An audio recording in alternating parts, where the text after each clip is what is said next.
Hi hello नमस्कार सर्वांना. तर चला सकाळी सकाळी आज होता संडे आणि संडेच्या सगळे मुलं घरीच असतात. आज सगळे थोडेसे उशिरा उठले होते आणि मिस्टरांची देवपूजा वगैरे चालली होती छान वगैरे. त्यानंतर बघा सर्व घरातली कामे माझी आवरली होती. चहा पाणी वगैरे झालं होता. मिस्टर पोथी वाचून बाहेर गेले होते निघून. आणि आमचं आता घरातलं तर मुलं घरीच असतात तर ते घरीच राहतं तर त्यामुळे सगळं घरात माझी आवरत होते आमचं. आम्ही याची सुद्धा आंघोळ झाली आणि हा फ्रेश वगैरे झाला. हा आहे जावेचा मुलगा. बोल रे सोम, बोल हाय कर. Hi family, hi guys. Hi guys, how are you? I am fine. आज आहे संडे. बोल ना. आज आहे Sunday. आज सुट्टी शाळेला. आज सुट्टी स्कूल में. ए हाय कर ग बाई ग, हाय कर ग. मला माझे केस किती मोठे झाले. हाय हॅलो नमस्कार सर्वांना. स्वागत आहे तुमचं पुन्हा एकदा आपल्या नव्या एका ब्लॉगमध्ये. चला आजचा आहे संडे आणि संडे स्पेशल तुम्हाला आजचा रूट शेअर करणार आहे. आजचा दिवस तुम्हाला खूप छान आणि आनंद जावो हीच प्रार्थना. आणि चला आजचं रुटीन तुम्हाला मी शेअर करणार आहे. तर बघा आता तुम्ही इथं बघितलेलेच आहे सकाळची आरती वगैरे सर्व झालेली आहे.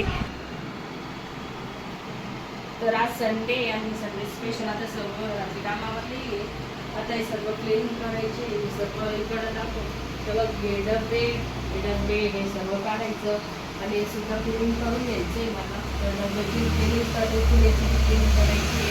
तर याचा आता सुद्धा क्लिनिंग करायला आहे आणि अर्धी भांडी घासून घेतलेली बघा हे बघा. आणि आता थोडंसं क्लीन झाल्यानंतर मग थोडंसं मी दाखवते तुम्हाला.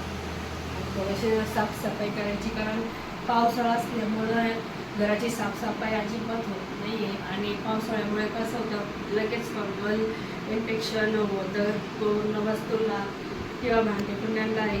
पण आता सर्व थोडीशी क्लिनिंग करून घेते आणि मग तुम्हाला देते. तर बघा तर भांडीकुंडी वगैरे सर्व घासले होते मी. तर बाहेर टप आहे भरलेला असतो. ते सर्व डबे काढले आणि डब्यांमध्ये माझे सर्व कोरडाई पापड आणि सर्व वाळवण्याच्या वस्तू होत्या ते सर्व याच्यामध्ये भरलेले असतात. तर माझे सर्व डबे वगैरे भांडे वगैरे घासून झाली होती आणि वाळवण्यासाठी मी ठेवली होती हॉलमध्ये. तर बघा जेवण वगैरे झाली होती आणि खूप सारा पसारा इथं किचन वाट्यावर तसंच पडलेला आहे. कारण घर आवरायचं म्हणलं तर खूप सारा पसारा इकडे तिकडे होतच असतो. आणि बघा हे सगळे डबे मी स्वच्छ घासून धुवून पुसून ठेवलेले आहे. आता तर ऊन अजिबात पडत नाही आहे आणि कसं आहे पावसाळा असल्यामुळे तो उन्हाची झलक तर कुठं अशीच असते. तर तरी पण मी सर्व घराची क्लिनिंग करूनच घेतली कारण मला थोडंसं म्हणजे घर क्लीन करायचंच होतं खूप दिवसापासून. म्हणजे मला आता आखाडी अमावस्याला सुद्धा काही आवरणं झालेलंच नव्हतं. त्यामुळे जेवढं होईल तेवढं किचन मधलं सर्व भांडीकुंडी सर्व किचन साफ करून घेतलं. बघू शकता तुम्ही इकडं सुद्धा भांडी आहे. तसं आम्हाला वरती टेरेस आहे. टेरेसवर सुद्धा आम्ही भांडी छान धुवून वाळत घालू शकतो पण पावसामुळे ते शक्य होत नाही आता. आणि बघा माझा अवतार तर खूप सारं साफसफाईमुळे खूप अवतार घाण झालेला आहे. तरी पण आता फ्रेश होणार आहे मी. आणि बघा भांडीकुंडी सर्व घासलेली होते बघा. आणि हा आहे काचेच्या वाटेचा सेट तो सुद्धा स्वच्छ घासून घेतला मी. कापाचा सेट आणि छोटी मोठी जे चमचे कढाई जे असतात ते छोटी मोठी वस्तू सर्व घासून घेतले. आणि ओल्या कपड्याने सर्व भिंत पुसून घेतलेली होते एका साईडची. आणि ही जी तुम्ही किचनची भिंत बघत आहात ते सुद्धा मी क्लीन केलेली आहे छान अशी. म्हणजे निरमा पावडर लावून पूर्ण हा किचनची स्टाईल जी आहे ती सुद्धा मी पूर्ण क्लीन करून घेतलेली आहे. आणि आता सर्व जे छोटी छोटी भांडी आहे ती लावून घेतो आहेत. तर बघा ओला कपडा घेतला आणि मुलीला सांगितलं की सर्व भिंत पुसून घे. आणि कसं या भिंतीची सुद्धा झाडझटक झालेली आहे. मिस्टरांनी खूप हॉलमधली सर्व क्लिनिंग केलेली होती, तरी पण आम्ही थोडीशी भिंतीवर थोडंसं म्हणजे धूळ बसतच असते तसं कसं पोती लावलेली आहे. तरी पण आम्ही याच्या अगोदरही खूप साफसफाई केलेली होती घरामध्ये, आणि फक्त किचन म्हणजे थोडंसं आवरेल नव्हतं. पण आता आम्ही किचन देखील मी पूर्ण क्लीन करून घेतलं. ज्या बघा डब्यांच्या ह्या रॅकी आहे त्यासुद्धा घासून पुसून स्वच्छ करून, छोटे छोटे डबे आहे माझे ते सुद्धा मी पूर्ण वस्तू त्यामध्ये भरून व्यवस्थित लावून घेतल्या. त्यानंतर किचनची जी स्टाईल आहे ती सुद्धा मी पूर्ण घासून घेतलेली होती, क्लीन करून घेतलेली होती. आणि बघा अशा पद्धतीने माझं पूर्ण किचन इथे सेट झालेलं आहे. तरी पण अजून 2 पाटी भांडे अजून घासायचे आहे, ते घासलेली नाही तर खूप कंटाळा आलेला होता. जेवढं शक्य होतं तेवढं लावून दिलं आणि किचन पूर्ण तयार करून घेतलं. आणि बघा हॉलची सुद्धा पूर्ण क्लिनिंग करून घेतली. बघू शकता तुम्ही हॉल सुद्धा एकदम चकचक झालेला आहे. आणि आपली नवनाथ ग्रंथ हा लावलेला आहे तर बघू शकता पूर्ण. आणि हे वरचे जे डबे आहे याच्यामध्ये सर्व माझे वाळवणाचं साहित्य आहे. आणि छोटे छोटे डबे आहे हे स्टीलचे, यामध्ये डाळी साळी आणि छोटे मोठे वस्तू आहे. त्यानंतर किराणा वगैरे जे आहेत ते सर्व यामध्ये आहे. त्यानंतर बघा त्यानंतर आता संध्याकाळची मी फ्रेश वगैरे झाली होती, मिस्टर घरी आले होते. त्यानंतर आता ते पोते वाचण्यासाठी बसलेले होते आणि बघू शकता थोड्या चालू होतं. थोडेसे म्हणजे सकाळी 2 अध्याय करत असतात ते आणि संध्याकाळी 2 अध्याय घेत असतात. असे 2 अध्याय ते डेली घेत असतात. तर त्यांचं चालू होतं वाचन. आणि घराची पूर्ण क्लीनिंग वगैरे झालेली होती आणि आता मला व्हायचं होतं फ्रेश. तर चला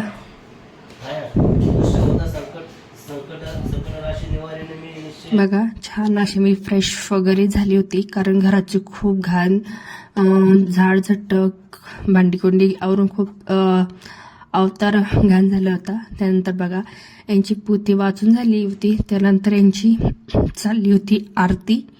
आणि बघू शकता तर डेली मिस्टर 2 टाइम आरती करत असतात. आणि ती सकाळी 2 अध्याय घेत असतात आणि संध्याकाळचे 2 अध्याय घेत असतात. तर तसं वरती हा दिवा असतो, पण तोच दिवा त्यांनी खाली आरतीसाठी घेतला आहे. तसं मी फुलवातीचा दिवा बनवून देत असते, पण काही मला शक्य झाले नसल्यामुळे नाही दिला होता. आणि बघा मुलं तर त्यांची तर कलकलाट चालूच असते, मजाक मस्ती चालूच असते. तर बघा मुलं म्हणलं तर घरामध्ये अजिबात ऐकत नाही. बघा त्यांची खूप मस्ती चालू होती मधी मधी. चला आरती वगैरे झाली होती आणि संध्याकाळची आता स्वयंपाकाची तयारी करायची होती. एका साईडला भात लावला होता कुकरमध्ये आणि पोळ्या वगैरे बनवून घेतल्या होत्या मी. आणि त्यानंतर मला आज बनवायची होती डबकोडीची भाजी. तर चला आणि बघा एक कांदा छान कापून घेतला. त्यानंतर अर्धी वाटी खोबरं त्याची काप करून घेतले, ते तव्यावर छान भाजून घेतले. त्यानंतर बघा पोळ्या वगैरे झाल्या होत्या आणि नंतरून मसाला वगैरे छान भाजून घेतला. बघा हा माझा वर्षभराचा मसाला आहे, जो मी आत्ता बनवला होता 2-3 महिन्यापूर्वी उन्हाळ्यामध्ये. आणि यामध्ये सर्व खडे मसाले टाकून हा आपला काळा मसाला बनवलेला आहे. खूप सुंदर आणि खूप टेस्टी आहे. खूप छान छान भाज्या होत्या याच्या. आणि जर आपले मसाले जर तुम्हाला लागत असेल तर तुम्ही नक्की मला कमेंटमध्ये रिप्लाय द्या. नक्की मी तुम्हाला अवेलेबल करून देईन काळा मसाला. त्यानंतर बघा जेवायचं होतं तर कढईमध्ये मला भाजी टाकायची होती. तर मुलीला खायची ती कोरडाई. तर चला तिच्यासाठी छान 3 ते 4 कोरडाई काढली आणि तळून दिली होती. आणि त्यानंतर कोथिंबीरची वडी ही माझ्या सासूबाईंनी ऑलरेडी शिजून दिलेली होती आणि त्यांनीच मला दिली होती, त्यामुळे मी काप केले आणि छान तेलामध्ये फ्राय करून घेतले. छान कोथिंबीर वडीसुद्धा छान झालेली होती. तर असे अधूनमधून माझी सासूबाई काहीतरी आम्हाला देतच असते आणि त्यांनी पूर्ण करून दिली होती मला कोथिंबीर वडी. त्यानंतर बघा डबकोडीची भाजी बनवायची होती. यामध्ये मी आलं लसणाची पेस्ट म्हणजे फ्रेश करूनच टाकलेली आहे, कोथिंबीर थोडीशी टाकलेली आहे. त्यानंतर घरगुती 2 चमचे काळा मसाला, 1 चम्मच हळद, लाल तिखट टाकून छान भाजी मसाला फ्राय करून घेतला. त्यानंतर जे वाटण होतं ते देखील टाकलं, मीठ टाकलं चवीनुसार. आणि बघा इथं कोथिंबीर वडी फ्राय करून झालेली होती, साईडला ठेवली. आणि मसाला छान 2-3 मिनटं परतून घेतला, चवीनुसार मीठ ॲड केलं. त्यानंतर पाणी 2 तांबे पाणी म्हणजे 1-1.5 तांबे पाणी यामध्ये टाकलं. पाण्याला छान उकळी आली आहे. त्यानंतर बेसन पीठ घेतलं होतं अर्धी वाटी, त्यामध्ये हळद मीठ टाकलं आणि थोडंसं मीडियम बॅटर बनवून अशा पद्धतीने वडे यामध्ये टाकले.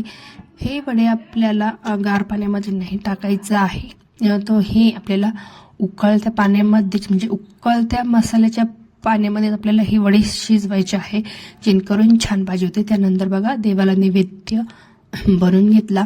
तर छोटी पोळी बनवायची होती पण ते काही लक्षात नाही राहिलं, त्यामुळे असेच पोळीचे 2 तुकडे केले मी. आणि चला इथे छान अशी डबोकोड्याची सुद्धा भाजी इथे झालेली आहे, बघू शकता तुम्ही. खूप सुंदर झालेली आहे, एकदम टेस्टी. आणि देवाला नैवेद्य वगैरे दाखवला. आणि स्वयंपाक बघा इथे राईस, पोळ्या, कुरडई आणि आपली कोथिंबीर वडी बनवून झाली होती. चला आता मुलीला जेवायला देते आणि हे मी देखील जेवायला घेते. तर बघा इथे मुलीला जेवायला दिले. मुलगा आणि मिस्टर बाहेर गेले होते, मुलाला कपडे घ्यायचे होते कारण त्याचा वाढदिवस येत आहे त्यामुळे. आणि आता चला मी ते जेवण करून येते. व्हिडिओ आवडला तर नक्की लाईक करा, शेअर करा, सबस्क्राईब करा.